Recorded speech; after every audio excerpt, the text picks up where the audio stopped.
Hello guys, welcome back to రాగడి. Iran Israel America యుద్ధంలో ఏదేదో జరుగుతుంది, కొత్త కొత్త మలుపులని తీసుకుంటున్నాయి. బట్ ఓవరాల్ పరిస్థితి ఏంది, మూవింగ్ ఫార్వర్డ్ అని అర్థం చేసుకునే ప్రయత్నం చేద్దాం ఈ వీడియోలో. ఇప్పటి వరకు హిస్టరీలో ఏం జరిగిందన్న దాన్ని బట్టి ఏం జరగవచ్చు అని ఒక అవగాహనకు వచ్చేదానికి ప్రయత్నం చేద్దాము. సో లాస్ట్ వీడియోలో మనం డిస్కస్ చేసినట్టు ట్రంప్ 48 అవర్ అల్టిమేటం ఇచ్చిండి ఇరాన్ కి. ఈ 48 అవర్స్ లో మీరు స్ట్రేట్ ఆఫ్ హార్ముజ్ గనక ఓపెన్ చేయకపోతే మీ పవర్ ప్లాంట్లన్నింటినీ ఒబ్లిటరేట్ చేస్తాను, మొత్తం సర్వనాశనం చేస్తాను, ఇరానియన్ పబ్లిక్ డ్యామేజ్ అవుతారు, అది ఇది అని చెప్పేసి థ్రెట్లు గిట్లు ఇచ్చిండు. దానికి కౌంటర్ గా ఇరాన్ కూడా మేము ఖతారు, సౌదీ అరేబియాలో ఈ డీసాలినేషన్ ప్లాంట్లను అటాక్ చేసామని చెప్పేసి వార్నింగ్ ఇచ్చింది. అండ్ యాజ్ ఆల్వేస్ ట్రంప్ కరియర్ని ఫాలో అవుతున్న వాళ్ళందరికీ తెలుసు, ట్రంప్ ఈజ్ ఎ టాకో తాత అంట. నేను ట్రంప్ ని టాకో అంటే ఏంటంటే ట్రంప్ ఆల్వేస్ చికెన్ సౌట్ అంటే గంభీరంగా డాంబికాలు మాట్లాడతాడు, టక 4-5. నెక్స్ట్ డే వచ్చి ఫ్లిప్ కొట్టేశాడు అన్నట్టు, అట్లేం లేదు, నేను అట్లా లేదు, అట్లా ఎందుకన్నా, నేను ఎప్పుడన్నా నేనేం చేసిన అన్నట్టుగా మాట్లాడుతుంటాడు. సో టారిఫ్ల విషయంలో ఇదే జరుగుతుంది, బరాక్ ఒబామా విషయంలో, ఎవరి విషయంలో అన్న, పుతిన్ విషయంలో, ప్రతి విషయంలోనే ఇట్లనే మాట్లాడతాడు. ఒక్కరోజు ఉక్రెయిన్ యుద్ధం ఆపేస్తా అన్నాడు పవర్లకు రాగానే. ఒక్క రోజు కాదు కదా, ఏడాదిన్నర అయింది, అసలు ఏం చేయలేకపోతున్నాడు ట్రంప్. చేయలేడు, పరిస్థితి లేదు. ఈ రోజు అమెరికన్ ఎంపైర్ డిక్లైన్ అవుతుంది, లేకపోతే వీకర్ పొజిషన్ లో ఉన్నదానికి ఇదే బిగ్గెస్ట్ ఇండికేటర్. ట్రంప్ ఏవైతే ఆబ్జెక్టివ్స్ స్టేట్ చేస్తున్నాడో, ఏవైతే నేను చేస్తా అని చెప్తున్నాడో,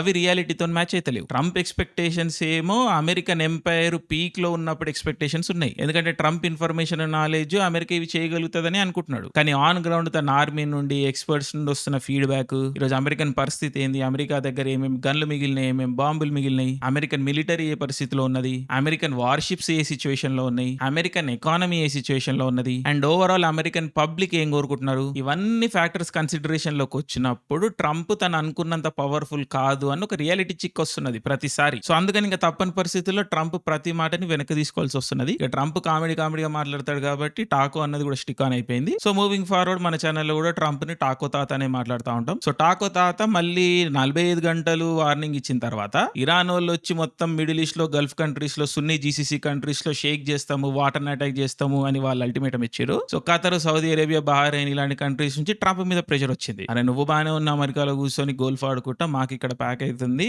నువ్వు అక్కడ అటాక్ చేస్తే వీళ్ళు ఇక్కడ మమ్మల్ని అటాక్ చేస్తారు, నీళ్లు లేకపోతే మా పరిస్థితి ఏంది, డీసాలినేషన్ ప్లాంట్లు మళ్ళీ ఒక్కసారి కూల కొడితే రేపు పొద్దున కట్టుకోనికి రాదు, ఆయిల్ ప్లాంట్లు డిస్ట్రాయ్ అయిపోతే ఆయిల్ ఇంకో ఏడాది 2 ఏళ్లలో పంపించుకుంటాం, అప్పటి వరకు బతకాలంటే నీళ్లు కావాలి కదా. డీసాలినేషన్ ప్లాంట్లు ఎడారి ప్రాంతంలో నీళ్ల ఫ్యాక్టరీలను అటాక్ చేస్తే అవి రేపు మళ్ళా ఓవర్ నైట్ కట్టుకోలేరు. సో నీళ్లు లేక ప్రజలు అనే వాళ్ళు అస్తవ్యస్తం పడతారు. అండ్ ఈ రాజ్యాలన్నీ కూడా మోనార్కీలు, రాజులు ఉంటారు, ఇక్కడ ప్రజాస్వామ్యం కాదు. సో నీళ్లు కూడా ప్రొవైడ్ చేయలేని రాజులు అని చెప్పేసి అక్కడ ప్రజలు తిరగబడొచ్చు ఈ రాజ్యాల పైన. సో ఈ సున్నీ జీసీసీ మోనార్కీల నుండి, రాజ్యాల నుండి చాలా ప్రెషర్ వచ్చింది ట్రంప్ పైన. సో ట్రంప్ నేను మళ్ళీ ఏదో ఇంకా కొత్తగా స్ట్రాటజీ పట్టుకొస్తున్నా అని చెప్పేసి ఒక ఫేక్ న్యూస్ అయితే ఫ్లోట్ చేసిండు. అదేంటంటే 5 days మీ పవర్ ప్లాంట్ల పైన నేను అటాక్ చేయను, ఎందుకంటే ఇప్పుడు నేను ఇరాన్ తో మాట్లాడుతున్నాను, ఇరాన్ లోపల మాకు క్యాండిడేట్ ఉన్నాడు, ఆ క్యాండిడేట్ తో చర్చలు జరుగుతున్నాయి, ఆ క్యాండిడేట్ పేరు ఇప్పుడు నేను చెప్పను, ఎందుకంటే ఆ పేరు బయటికి చెప్తే అతన్ని చంపేస్తారు. సో పేరు బయటికి చెప్తలేను కానీ ఇరాన్ తో ఒక వ్యక్తితో మేము చర్చలు జరుపుతున్నాము. సో నా ఆబ్జెక్టివ్ ఏదైతే ఉందో, రెజిమ్ చేంజ్,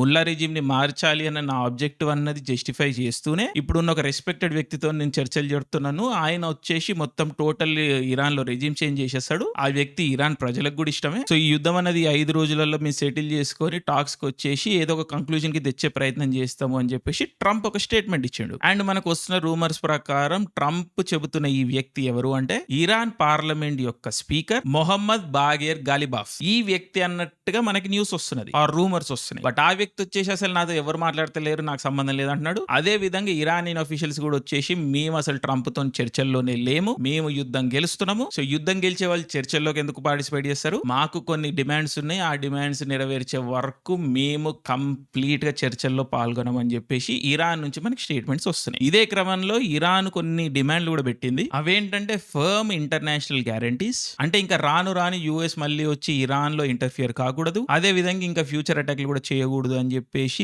లీగల్ గా, అథారిటేటివ్ గా ఒక డాక్యుమెంట్ మీద సైన్ చేయాలి అని చెప్పేసి యుఎస్ ని డిమాండ్ చేస్తున్నది ఇరాన్. నెక్స్ట్ ఫుల్ రెపరేషన్స్ అడుగుతున్నారు. అండ్ ఇప్పటి వరకు ఇరాన్ లో ఏదైతే డ్యామేజ్ జరిగిందో ఇజ్రాయెల్ ద్వారా, యుఎస్ ద్వారా, వాటన్నిటి డ్యామేజ్ కి డబ్బులు కట్టాలి అని చెప్పేసి డిమాండ్ చేస్తున్నారు. మూడోది వచ్చేసి ఇరాన్ పైన ఏవైతే శాంక్షన్స్ ఉన్నాయో ఫుల్లీ తీసేయాలి, ఈ శాంక్షన్స్ అన్ని ఫుల్లీ తీసేయాలని చెప్పి డిమాండ్ చేస్తున్నారు. అండ్ అదే విధంగా ఏవైతే గల్ఫ్ కంట్రీస్ లో మిలిటరీ బేసెస్ ఉన్నాయో అమెరికాకి, అవన్నిటిలోంచి అమెరికా వెళ్ళిపోవాలి అని చెప్పేసి డిమాండ్ చేస్తున్నారు. అండ్ అదే విధంగా స్ట్రైట్ ఆఫ్ హార్ముజ్ పైన ఇరాన్ కబ్జా ఏదైతే ఉందో దాన్ని లెజిటిమైజ్ చేయాలి, ఈ స్ట్రైట్ ఆఫ్ హార్ముజ్ ని ఇరాన్ కంట్రోల్ చేసేదని చెప్పేసి అమెరికా ఒప్పుకోవాలని కూడా డిమాండ్ చేస్తున్నారు. సో బ్రాడ్ గా ఇవి డిమాండ్స్ ఉన్నాయి. ఈ డిమాండ్స్ మీరు అబ్జర్వ్ చేస్తే మొన్న లాస్ట్ వీక్ వచ్చిన డిమాండ్స్ కన్నా తక్కువ డిమాండ్స్ ఇవి. అండ్ ఇవి కొంచెం రీజనబుల్ డిమాండ్స్. ఆఫ్ కోర్స్ డబ్బులు వాపస్ ఇవ్వడం అవన్నీ ఉత్తమాటలు కానీ ఫ్యూచర్ లో అటాక్ జరగకూడదు అన్నది ఒకటి ఇంపార్టెంట్ విషయము. ట్రంప్ దానికి ఒప్పుకునే దానికి అవకాశం ఉన్నది. శాంక్షన్స్ కూడా ఇరాన్ పైన ఎత్తేయడానికి అవకాశం ఉన్నది. అమెరికన్ బేసెస్ ఇంకా మిడిల్ ఈస్ట్ లో ఉండకూడదు అన్నది ఆల్మోస్ట్ ఒక రియాలిటీ ఈ రోజుకి. ఇప్పుడు ఆల్రెడీ ఎలాగో ఈ బేసెస్ అన్ని ఖాళీగానే ఉన్నాయి. ఇరాన్ వాటి మీద అటాక్ చేసింది. సో ఆ బేసెస్ ఆల్మోస్ట్ ఖాళీగానే ఉన్నాయి. సో ఇరాన్ కి అమెరికాకి మధ్యలో ఒప్పందం జరిగినప్పుడు ఆ బేసెస్ ఓకే రీజనబుల్ ఎక్స్టెంట్ కి వీళ్ళు ఏదైనా డీల్ కి రావచ్చు. స్ట్రేట్ ఆఫ్ హోర్ముజ్ దగ్గర వచ్చి గొడవ జరుగుతుంది అని చెప్పేసి నాకు అనుమానము. సో స్ట్రేట్ ఆఫ్ హోర్ముజ్ మీద ఏదైనా ఒక రీజనబుల్ ఒప్పందానికి వస్తే సీజ్ ఫైర్ కి చర్చలు జరిగేదానికి ఒక అవకాశం ఉన్నది. ఆ రీజనబుల్ అవకాశం ఉన్నది. ఇరాన్ కూడా చర్చల వైపే మొగ్గు చూపుతున్నది అన్నట్టుగా అనిపిస్తున్నది మనకి. బట్ యాజ్ ఆఫ్ నౌ వాళ్ళైతే ట్రంప్ ని ఫేక్ న్యూస్ అన్నారు. ట్రంప్ ఏదైతే సీజ్ ఫైర్ మేము చర్చల్లో ఉన్నామో ఇరాన్ తోని అని చెప్పేసి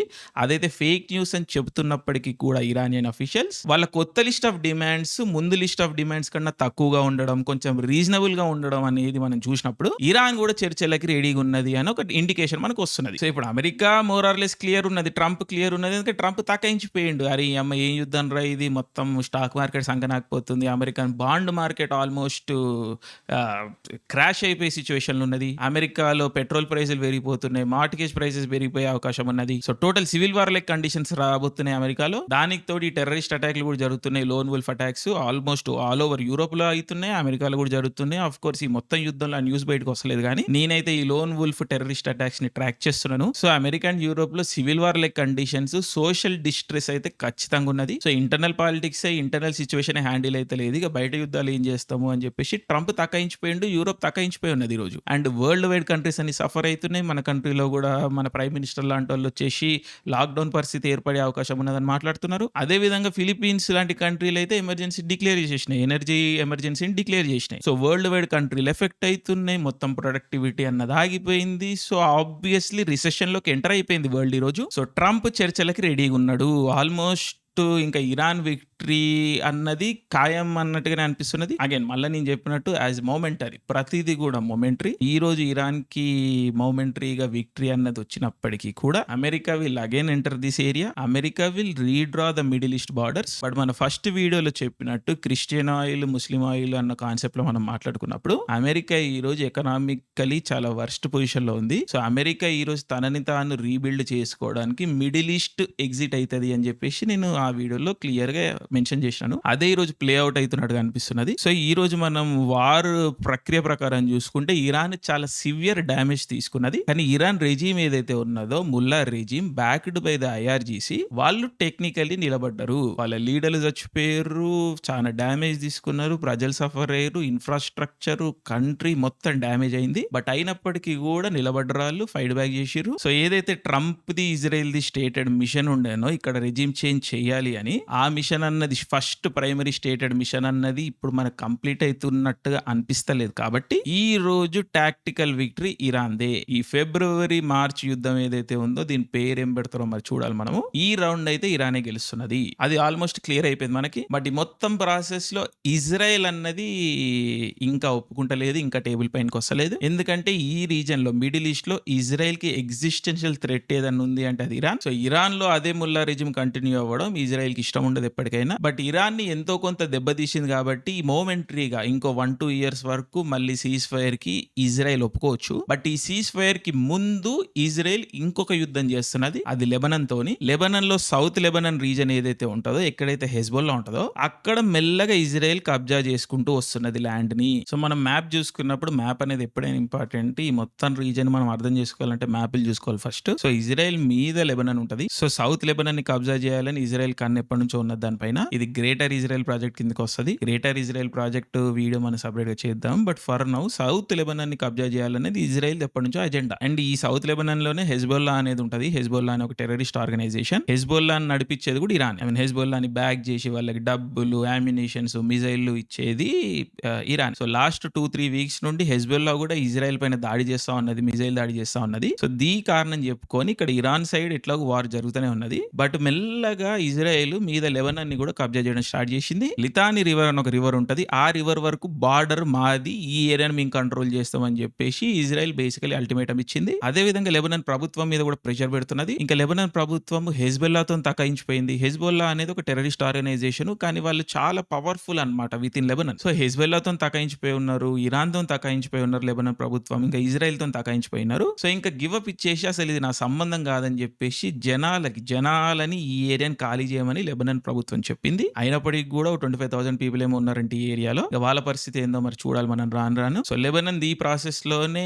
ఇరాన్ కి సంబంధించిన అంబాసిడర్లని, ఆన్వాయిలని వాపస్ పంపించేసిర్రు. వాళ్ళ ఆన్వాయిలను కూడా టెహరాన్ నుంచి వాపస్ తెప్పించుకున్నారు. సో బేసికల్లీ ఇజ్రాయెల్ కి ఇప్పుడు ఒకటే అజెండా ఉన్నది. ఈ యుద్ధం ఇప్పటికీ ఈ రోజుకి జరుగుతుంది అంటే దానికి కారణం అమెరికా కాదు, ఇరాన్ కాదు, కేవలం ఇజ్రాయెల్. ఈ రోజు 24th మార్చ్ రోజు కూడా యుద్ధం జరుగుతుంది అంటే దానికి కారణం ఇజ్రాయెల్. సో ఇజ్రాయెల్ ఈ రోజు ఇరాన్ లో మోరార్లెస్ తన స్టేటెడ్ ఆబ్జెక్టివ్ ని ఫుల్ఫిల్ చేసుకున్నది, బారింగ్ రెజిమ్ చేంజ్. అంటే ఇరాన్ యొక్క మిసైల్ బ్యాంక్ అన్నది డిప్లీట్ అయింది. అంటే యుద్ధం మొదలుకొని ఈ రోజు వరకు చూసుకుంటే ఇరాన్ దగ్గర మిసైల్ అనేవి చాలా తక్కువైపోయి ఉంటాయి ఆబ్వియస్లీ. మళ్ళీ ఈ మిసైల్ అన్ని వాళ్ళు రిప్లెనిష్ చేసుకోవాలి, మళ్ళీ కొత్తవి తయారు చేసుకోవాలంటే కొన్ని ఏళ్ళు పడుతుంది. అదే విధంగా హెజ్బొల్లాని చాలా తీవ్రంగా అటాక్ చేసిర్రు, హమాస్ ని తీవ్రంగా అటాక్ చేసిర్రు. ఇరాన్ చాలా వీక్ అయిపోయింది, ఎకనామికలీ చాలా వీక్ అయిపోయింది, ఇన్ఫ్రాస్ట్రక్చర్ పరంగా చాలా వీక్ అయిపోయింది, ఆర్థికంగా చాలా వీక్ అయిపోయింది. సో ఇరాన్ అన్నది మా ఫిబ్రవరి 28 తో పోల్చుకున్నప్పుడు ఈ రోజుకి చాలా వీక్ అయింది. సో ఇజ్రాయెల్ కు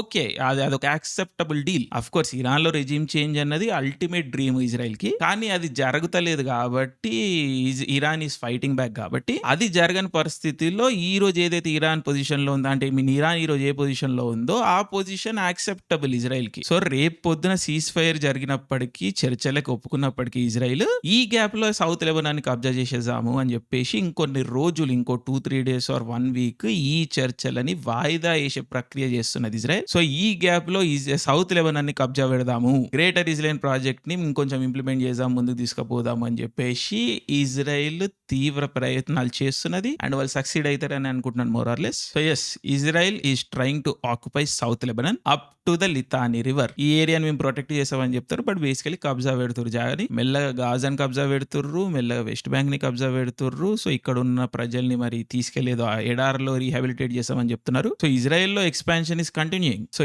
ఈ రోజు చర్చలు జరగకపోవడానికి కారణం కేవలం ఇజ్రాయెల్. అండ్ దీనికి రెస్పాన్స్ గానే గత 1-2 గంటల నుండి ఇజ్రాయెల్ యొక్క మేజర్ సిటీస్ పైన ఇరాన్ వేవ్స్ ఆఫ్ మిసైల్స్ పంపిస్తున్నది, ఇంకా మా దగ్గర సత్తా ఉందని చూపించడానికి. అండ్ అదే విధంగా ఇజ్రాయెల్ కూడా మళ్ళీ టెహరాన్ పైన దానిపైన మిసైల్ వేస్తున్నది, సివిల్ ఇన్ఫ్రాస్ట్రక్చర్ డ్యామేజ్ అవుతున్నది. ఇజ్రాయెల్ కూడా డ్యామేజ్ తీసుకుంటుంది, ఇరాన్ కూడా డ్యామేజ్ తీసుకుంటుంది. అమెరికా కూర్చొని చూస్తుంది, టాకో తాత కూర్చొని చూస్తున్నాడు. ఎందుకంటే ఇప్పుడు టాకో తాత చేతిలో పరిస్థితి లేదు. ఇజ్రాయెల్ ఒప్పుకుంటేనే ఈ యుద్ధం అయిపోతుంది, ఇజ్రాయెల్ ఒప్పుకోకపోతే ఈ యుద్ధం అయిపోదు. ఇజ్రాయెల్ కూడా సిగ్నిఫికెంట్లీ వీక్ అయిపోయి ఉన్నది. ఇజ్రాయెల్ ఏం డ్యామేజ్ తీసుకోలేదు అని కాదు, ఇజ్రాయెల్ కూడా చాలా డ్యామేజ్ తీసుకున్నది. ఇజ్రాయెల్ నుండి న్యూస్ బయటకు వస్తలేదు ఎవరెంత డ్యామేజ్ అయ్యారు, ఎవరెంత డ్యామేజ్ తీసుకున్నారు, ప్రజలు ఎంత డ్యామేజ్ తీసుకున్నారు, సిటీలు ఎంత డ్యామేజ్ తీసుకున్నాయి, ఇదేది కూడా న్యూస్ ఇజ్రాయెల్ నుండి బయటకు వస్తలేదు. అండ్ ఇజ్రాయెల్ దగ్గర చచ్చిపోవడానికి కూడా ఆర్మీ లేదు, గ్రౌండ్ ఇన్వేజన్ చేయడానికి కూడా వాళ్ళ దగ్గర ప్రజలు లేరు. సో ఇజ్రాయెల్ కూడా వీకే ఉంది, దాంట్లో నో డౌట్. సో ఇప్పుడు చర్చలకి, ఈ 3 పార్టీలు చర్చలకి కూర్చోవాలి అంటే ఇజ్రాయెల్ ఒప్పుకోవాలి. So Israel is the reason why the war is still continuing. అది ఫస్ట్ పాయింట్. సెకండ్ పాయింట్, చర్చలు వచ్చి దేనిపైన ఆగుతాయి అని మనం ఎస్టిమేట్ చేయాలి లేదా గెస్ చేయాలి అనుకున్నప్పుడు స్ట్రెయిట్ ఆఫ్ హోర్ముజ్ దగ్గరకు వచ్చి చర్చలు ఆగుతాయి. స్ట్రెయిట్ ఆఫ్ హోర్ముజ్ ని ఇరాన్ వదిలేసే పరిస్థితి అయితే లేదు. వాళ్ళు ఒకవేళ ఇక్కడ టోల్ గేట్ పెట్టిర్రు అంటే that will be the biggest black mark on the American empire. So ఈ స్ట్రెయిట్ ఆఫ్ హోర్ముజ్ లోంచి షిప్పులు రావాలి పోవాలి అంటే శిస్తు కట్టాలి, ట్యాక్స్ కట్టాలి, టోల్ కట్టాలి ఇరాన్ కి. అది కూడా చైనీస్ యువాన్ లో కట్టాలి అని చెప్పేసి ఒక జోక్ వేస్తున్నారు Iranian people are IRGC Iranian military. So America బద్ధశత్రువు China. And dollar, petro dollar అన్నదే మొత్తం సిస్టమ్. ఈ రోజు అమెరికన్ ఎంపైర్ యొక్క backbone foundation petro dollar. అగే దాని మీద చాలా వీడియోలు చేస్తున్నాం మనము, ఒకసారి చూడండి, ఛానల్లో ఉంటే వెతకండి కనిపిస్తాయి. సో పెట్రో డాలర్ కి బిగ్గెస్ట్ డక్ ఏదైనా తగలబోతుంది అంటే అది స్ట్రెయిట్ ఆఫ్ హార్ముజ్ లో టోల్ అనేది పెడితే, అది యువాన్ లో కలెక్ట్ చేస్తే that will be the biggest dent or biggest black mark in American empire history. Again history అనేది పెద్ద 100 ఏళ్ల చరిత్ర కాదు, 40-50 ఏళ్ల చరిత్రనే. బట్ అమెరికన్ సామ్రాజ్యం అనేది కేవలం 50-60 ఏళ్లలో కుప్ప కూలిపోతుంది, లేకపోతే ఆ డ్యామేజ్ అన్నది స్టార్ట్ స్టార్ట్ అయింది అన్న దానికి biggest indicator strait of Hormuz ని వీళ్ళు ఓపెన్ చేపియలేకపోవడం. ఒకవేళ అది కనుక జరిగితే that will be very big damage. Of course America వాపస్ పోయి రీబిల్డ్ చేసుకుని తనని తాను మళ్ళీ వచ్చి ఇక్కడ ఏదైనా కబ్జా పెట్టొచ్చు, అది ట్రై చేస్తుంది. ఎందుకంటే నెక్స్ట్ 10 years లో ఈ క్రిస్టియన్ ఆయిల్ చేయబట్టి అమెరికా మళ్ళీ స్ట్రాంగ్ గానే ఉంటది. American navy still the strongest. So మళ్ళీ ఒక అటెంప్ట్ అయితే ఇస్తుంది. ఆ అటెంప్ట్ లో అమెరికన్ ఎంపైర్ టోటల్ గా కుప్పకూలిపోవచ్చు, మన ఛానల్లో మొదటి నుండి చెప్తూ వస్తున్నట్టుగా. But as of now middle east నుంచి అమెరికా ఒక స్ట్రాటజిక్ రిట్రీట్ అయితే తీసుకుంటది. దాన్ని హిస్టోరియన్స్, అకాడమిషియన్స్, చరిత్రకారులు, న్యూస్ ఆర్గనైజేషన్స్ అమెరికన్ ఎంపైర్ యొక్క డిఫీట్ లానే చూస్తాయి, ఇరాన్ విక్టరీ లానే చూస్తాయి.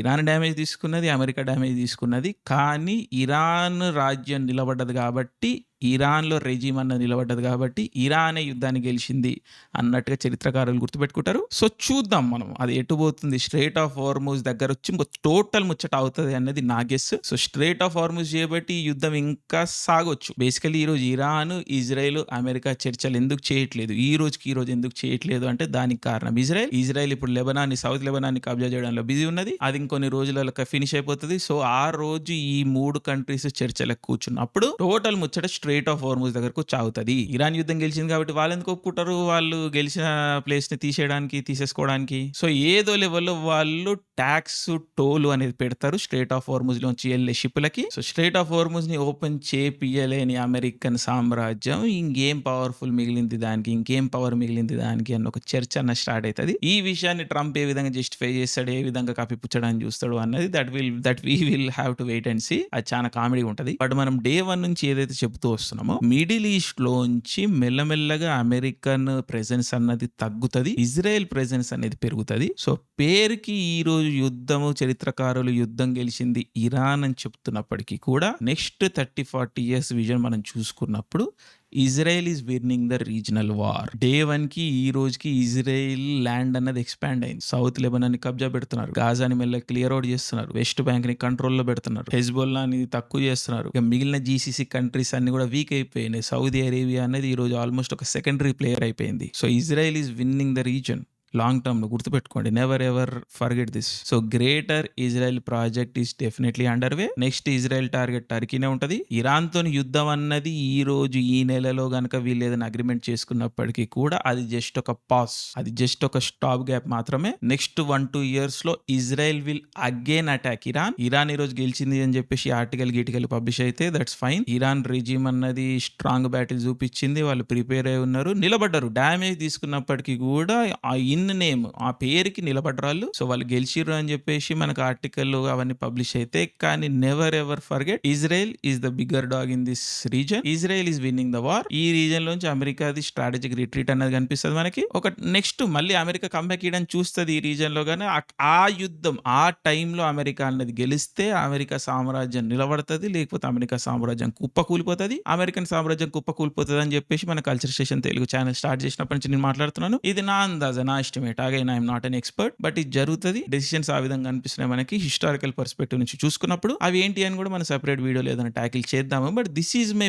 Broad estimation as far as what are the current events are concern. ఇంకేమైనా అప్డేట్స్ వస్తే దాని గురించి కూడా మనం మాట్లాడదాం. బట్ ఈ రోజు యుద్ధం ఆగకపోవడానికి కారణం ఇజ్రాయెల్, అండ్ రేపు పొద్దున యుద్ధం మళ్ళీ స్టార్ట్ అవుతుంది అన్నదానికి కూడా కారణం ఇజ్రాయెలే. The greater Israel project is under way and definitely Israel is winning. America is leaving middle east more or less. Moral victory Iran కి మేము నిలబడ్డాము, ఫైట్ ఇచ్చినాము, అక్కడ వరకు ఇరాన్ ఉంటది. సో ఇక్కడ నుంచి అసలు ఇరాన్ ది బ్యాటిల్ స్టార్ట్ అవుతుంది. వాళ్ళు ఆర్థికంగా ఏ విధంగా రీబిల్డ్ అవుతారు, ప్రజల నుంచి రివోల్ట్ వస్తుందా లేదా, ఇజ్రాయెల్ మొసాద్ మళ్ళీ ఇంటర్నల్ గా ఏమి వాళ్ళు కేయాస్ క్రియేట్ చేస్తారో చూడాలి, మనం రాను చూడాలి. But I don't think Iran is going to B stable. So ఇది లాంగ్ ప్లేనే. ఈ రోజుకి ఈ రోజు హెడ్ లైన్స్ ఉన్నప్పటికి కూడా మనం బ్రాడ్ గా ఏ విధంగా ఉంటుంది సిస్టమ్ అని ఎక్స్ప్లెయిన్ చేసే ప్రయత్నం చేసినా మీకు. సో చూద్దాం ఏది కరెక్ట్ అవుతుంది, ఎప్పటి వరకు అవుతుంది అని మనం ట్రాక్ చేస్తూ ఉందాం ప్రతి విషయాన్ని. అండ్ షియా సున్నీ వీడియో అనేది నేను 2 days నుంచి చేద్దామని కూర్చుంటున్నాను, బట్ ఏదో ఒక న్యూస్ వచ్చి అది అయిపోతున్నది. But let me tell you that is going to be a very long video. గంట వస్తుందా 2 గంటలు వస్తుందా నాకు తెలియదు, బట్ గంట మినిమం అయితే ఉంటుంది. మొత్తం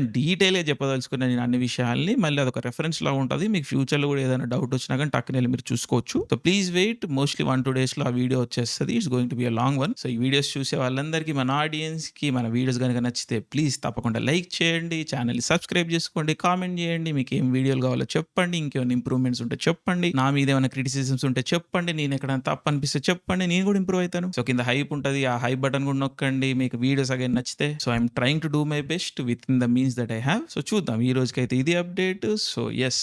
thank you. Love you all. జై హింద్.